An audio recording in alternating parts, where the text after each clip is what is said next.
lots of air, too. Jethro, the taxi cab is here to take us to the airport. We's coming. I'm coming. Okay, Daisy, now hop in and keep your big mouth shut.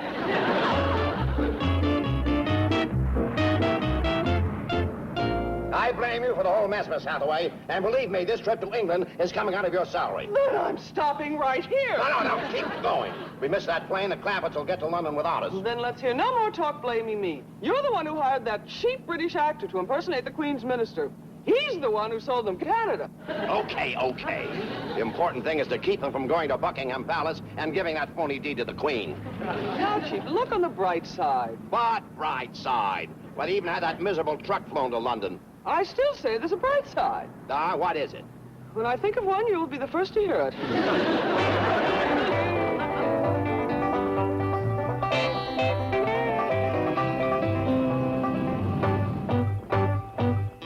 Where's Jethro?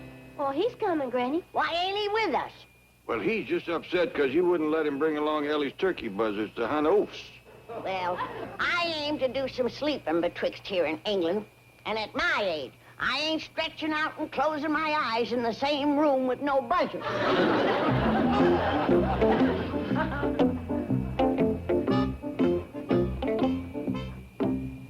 Now be real quiet, Daisy. And as quick as we get to England, we'll go to hunting oafs.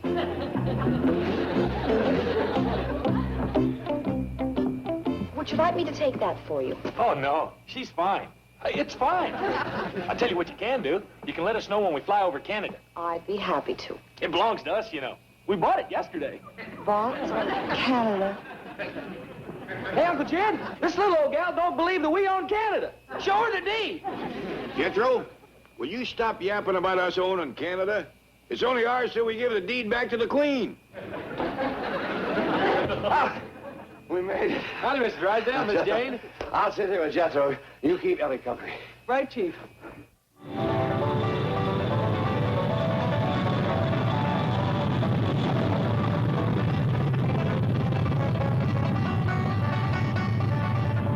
Excuse me.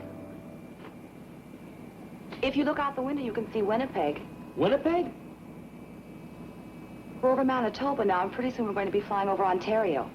I don't care nothing about that. Just tell me when we get to Canada. You know, Jethro, I'm sure glad I'm sitting beside the educated member of the family. You make a great brain surgeon.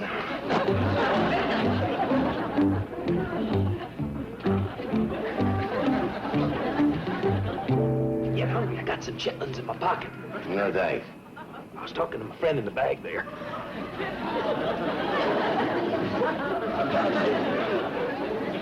You have a friend? Shh.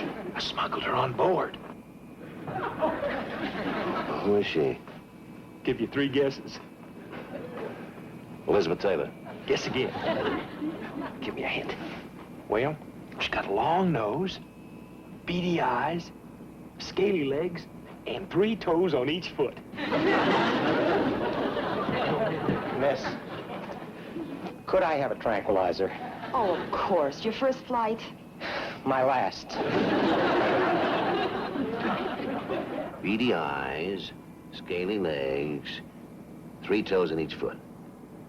And her first name's Daisy. Oh, she's sitting back there with Mr. Clampett. Okay, I give up. Open the bag. Oh, no, not here. Uncle Jed will give me the Dickens. But you can open it up in the washroom. You know, I'm just curious enough to do that. Don't scare her. I won't.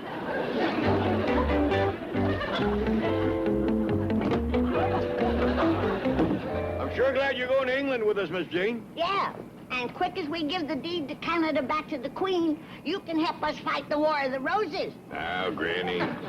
Excuse me, but I think the War of the Roses has already been fought. No, it was supposed to be fought last year. But Sir Chicken here tucked his tail twixt his legs and run. I said it before, and I'll say it again. I ain't traveling 6,000 miles to scrap with the folks in the next castle. That's the War of the Roses? Yes, ma'am. Jethro started it. No, they started it when they sicked their dogs on Jethro when he run the dragon through their roses. Ready? That'll do.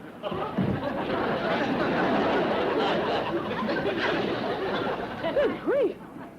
You and your three-toed redhead. I told you she wasn't Elizabeth Taylor. You didn't tell me it was a pleasant. Let the cat out of the bag. Wish it had been a cat. I almost got flapped to death. Daisy, you have not a... Hey, where is she? In the washroom. And if you want her back in that bag, you put her there. Gee, what happened? Nothing. Sit down. Anything you need? Yeah, I need to have my head examined. There's a feather in your hair. Don't tell me how it got there. Granny, he done something stupid, and he don't want to talk about it. Thanks, Jethro. Did you find out what happened to Mr. Drydale? I think I got it figured out what happened to him, Jed. When he went up front there, he stuck his head out the window, and a bird hit him. We's flying pretty hard for birds. What about geese? Ain't often you get a goose this high either. Well, he got one, scratched his scalp. That could be dangerous so close to the brain. He could come down with goose fever. You gonna treat him? He didn't want me to. He's ashamed of what he'd done, I guess. Well, sticking your head out of the window of an airplane going 600 miles an hour ain't exactly the smartest thing in the world. Wait a minute. Where you going? To powder my nose. No, don't go in there. Why not?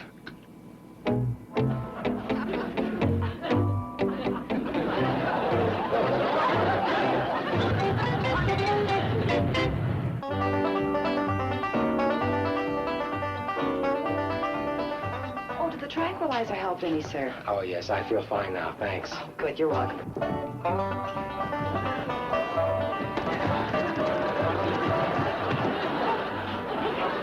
You're in trouble now. What do you mean? Another victim just went into the buzzard roost. Granny, why do you suppose the chief is acting so strangely? I hate to tell you, Miss Jane, but it's goose fever. Goose fever? He stuck his head out the window up there and got hit by a high-flying goose. It's impossible. It is, huh? Look yonder. Another one's done it.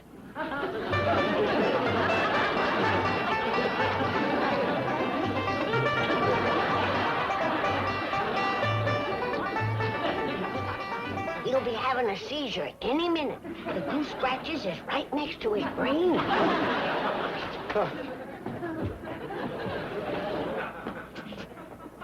What happened to you, sir? There's a big bird in there. A bird? Yeah, it clawed me, and it flapped me. See? There he goes. I think you're mistaken, sir, but I'll check it out. Don't go in there. They'll get flapped silly with those big wings. All right, sir. I tell you what, why don't you return to your seat and I'll get somebody to investigate it.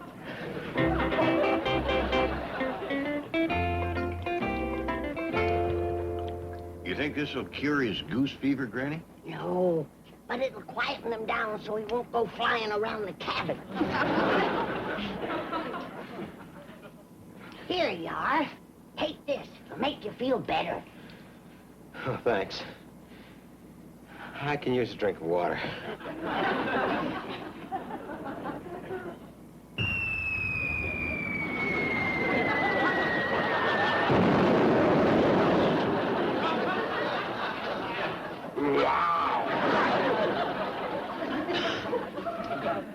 What was that?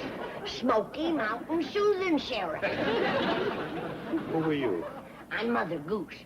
Now you just tuck your head under your wing and rest. Okay, she's back in the bag, but she ain't too happy, though. You scared her. I scared her.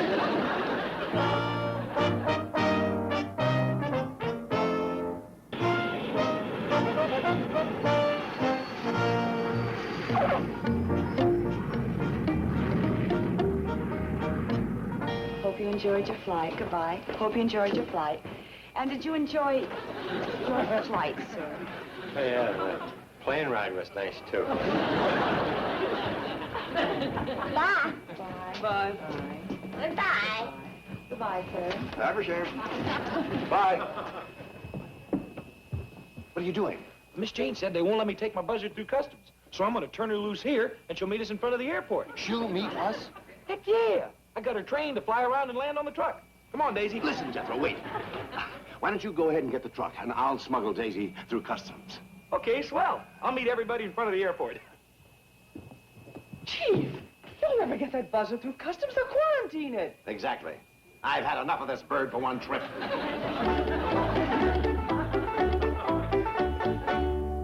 Do you mean someone actually tried to get this repulsive bird through customs? Yes, sir. His name's Drysdale. He's in your office right now with some other rather odd Americans. That's why I stopped you on the plane.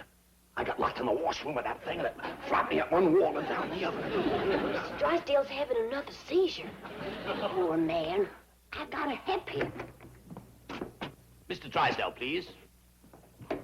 That's me. Don't you know that birds have to be quarantined in a cage for 6 months before they can enter this country? Wait a minute. He ain't no bird. He only thinks he is. Granny, I beg your pardon. He's got goose fever. Granny, please. I'm going to help you, Mr. Drysdale. Madam, I was referring to the repulsive creature he brought off the plane. Shame on you. That's his secretary. Anything I can do, Granny? Yes, you can learn this goomer some manners. He wants to put Mr. Drysdale in a cage. And you should have heard what he called Miss Jane. Granny, please let me handle this. Well, that's fine, Mr. Drysdale, but we better be moving along. Wouldn't want to bother the Queen at supper time.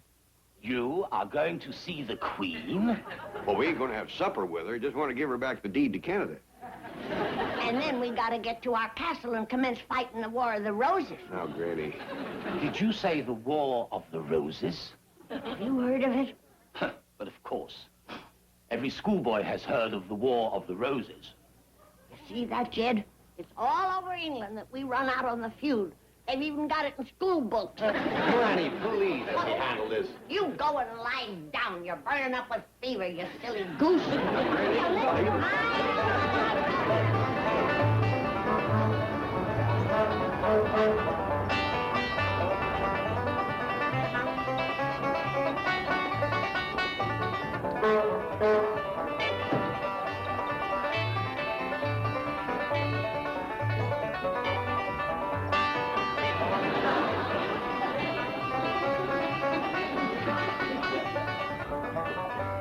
I say, what kind of a vehicle is this, then? Oh, this here is a royal truck and buzzard launcher. I'm waiting for the royal family. Royal family? Yeah, the Earl of Clampett and his kin. Oh, there's a couple of commoners with him, though. Mr. Drysdale and Miss Jane. Mr. Drysdale? Well, that's the American gentleman I'm here to chauffeur. Oh. Stop honking that thing, Jethro. Mr. Drysdale will be honking back. Where is he? He's got something of mine. He's trying to explain goose fever to the inspector. Well, let's head for the palace. Well, what about Mr. Drysdale? He ordered his own car here. Why would he do that? I'll tell you why. With every schoolboy in London talking about the War of the Roses, he's ashamed to be seen with us. Tell Mr. Drysdale we'll be waiting in front of Buckingham Palace.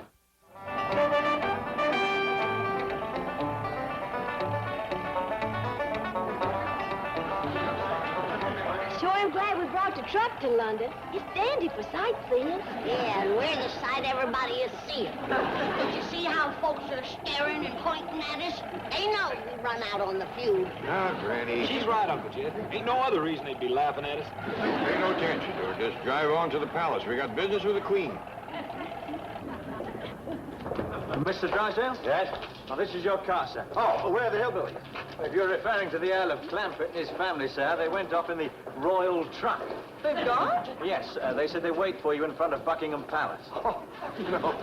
Do you think you can beat them there? Well, considering the car and the driver, sir, I'd say it was a sure thing.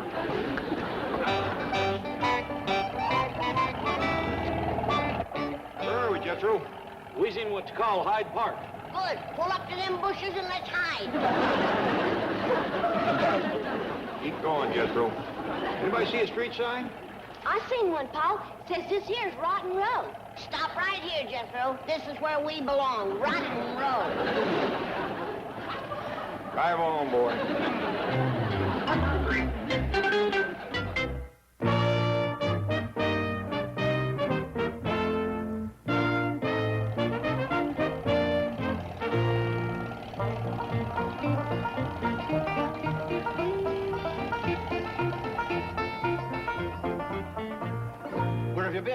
all over London. Jethro should have told us he didn't know how to get here. Didn't want you to think I was stupid. Oh, no chance of that. Well, let's go in, give the deed to Canada back to the Queen. Now, wait. First, I'll have to arrange an audience. Oh, we don't want to do it in front of folks. I mean the Queen won't see you without an appointment. I noticed. She's heard of the War of the Roses, too. How soon you reckon she'll see us? Not till we've cleared our name. Let Mr. Drysdale talk. Well, it may take several days. Meantime, why don't we all go up to the hotel and have a good night's rest? Follow us, Jethro.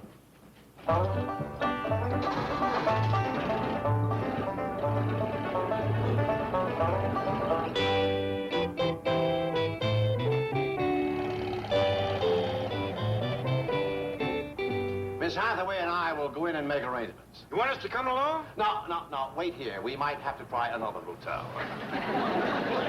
Hear that, Jed? We might not be able to get in. Reckon they heard about the feud, too. Yeah. We ain't got nothing to do with it. It ain't, huh? Oh, soldier, come here. Yes, madam.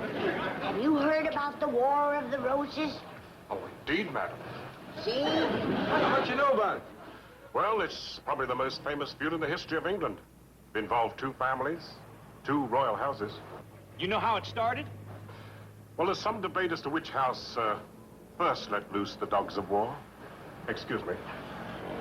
I can tell him which house let loose the dogs. It was me that was let loose on. Are you satisfied, Jed? Well, Granny, it's only natural that a soldier might have heard, but I can't believe everybody has. Wait, will you tell me something? Does everybody in the hotel know about the War of the Roses? Oh, definitely, sir. That doesn't. It's bad enough to be laughed at on the street, but I don't aim to move in here and live with it. Me neither. Me neither. Let's go on out to the castle. Yeah, Pa. Come on, Jed. Well, all right. Tell Mr. Drysdale the Clampetts has gone to their castle. He means chicken house.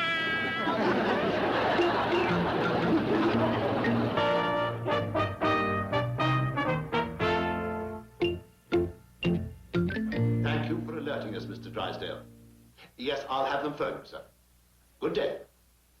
Tetley? Yes, Mr. Farish. The Clampetts are driving out from London. Assemble the staff in the courtyard. We must give them a royal welcome. At once, Mr. Farish.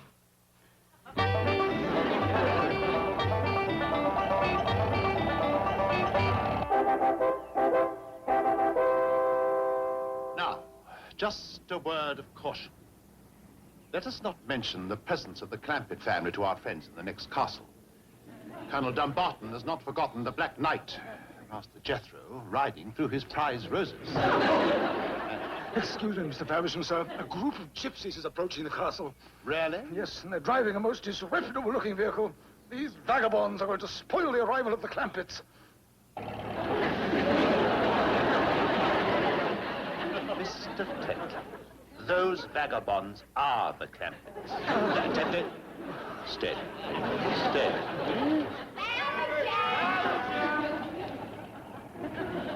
Very fond of you, sir. They're calling your name.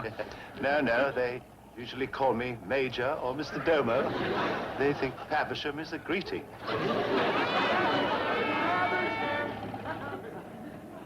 Faversham, Mr. Domo. Faversham, sir. And welcome to all of you from all of us. Oh, Mr. Clarence, Mr. Drysdale would like you to ring him at the hotel as soon as possible. I'll do that right away. Yes. Jethro, you tote in the bag. Hey, I'm a knight. We got lots of churls for such things. And they'll take care of that. Mr. Tetley, everybody in. Mr. Domo, I want to have a word with you. Mr. Domo, Madam? I want to ask you something about them folks in the next castle. Oh, yes, madam. Colonel Dumbarton. He's a colonel. Retired. Of Her Majesty's Indian service. He's an Indian fighter. That's all in the past, madam. Though I must say he likes to run his castle in a military manner. I'm afraid we's in for trouble. Oh, you've nothing to fear from the colonel, madam. Confidentially, the old gentleman is usually in his cups. Gentlemen, the Queen. The Queen.